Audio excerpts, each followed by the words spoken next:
Today is Friday, March 24. I'm Pastor Anthony, and this is Wilderness Wanderings.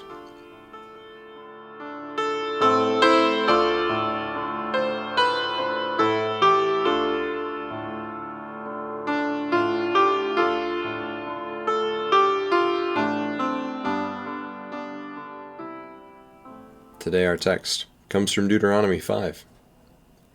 Honor your father and your mother, as the Lord your God has commanded you, so that you may live long, and that it may go well with you in the land the Lord your God is giving you. It's Deuteronomy 5, verse 16. Both the word on Sabbath and this fifth word on the honoring of father and mother are transitional words. They stand in the middle of the 10, moving us outward from loving relational commitment to God toward a matching love of fellow human beings. These commands stand out as different from all the others, not only because they're in the middle, but also because they come with additional clauses attached. Sabbath is the only word given with a rationale, and the honoring of parents is the only word that comes with a promise. Sabbath gives a boundary and time for loving not only God, but also our neighbors, as we set them free in the same freedom that we ourselves enjoy from God. Honoring fathers and mothers places our first full human act of love in our most intimate and primary of human relationships, that between us and our parents. And it commands that honoring of parents in words not dissimilar from the honor due to God from the first commands.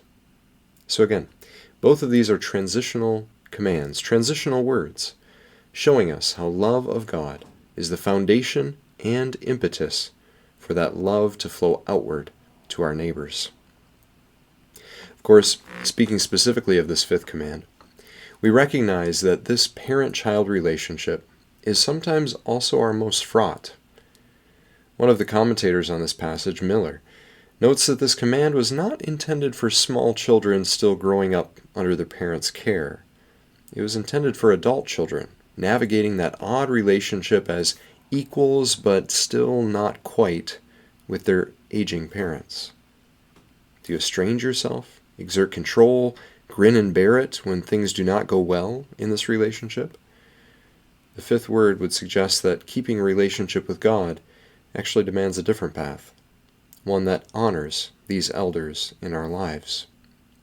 No doubt for some of us, that will require confession, forgiveness, or prayers for a softened, healed heart, and maybe also a harder act of love than we may know ourselves capable of.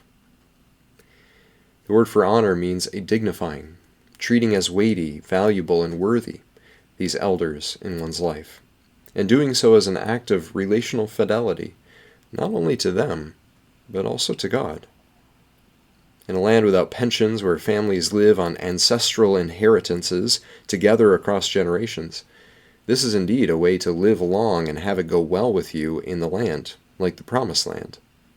To model to your own children what it means to love, honor, and eventually also care for those who are older and aging is a good way to treat as you yourself might hope to be treated when you yourself are the aging elder. Even though we deal with each other primarily through systems now, like that of pensions or old age security or retirement and nursing homes, rather than through, say, in-law suites that put us on the same plot of land together. Even though that's the case, it does not necessarily mean that this command has lost any of its relevance. Perhaps it even holds more. The way that we, you and I, deal with our aging and dying parents says a lot about who we are as people and as a society.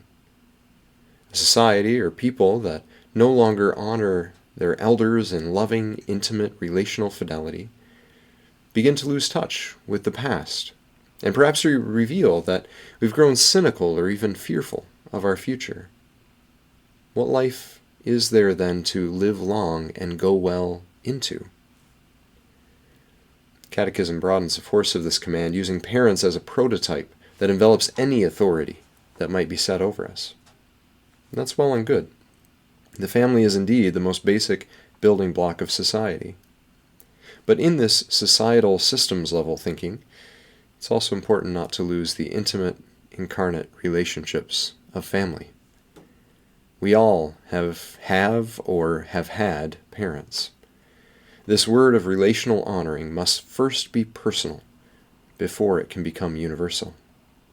As John will later write in a slightly different but relevant context from 1 John 4 verse 20, whoever does not love their brother or sister whom they have seen cannot love God whom they have not seen.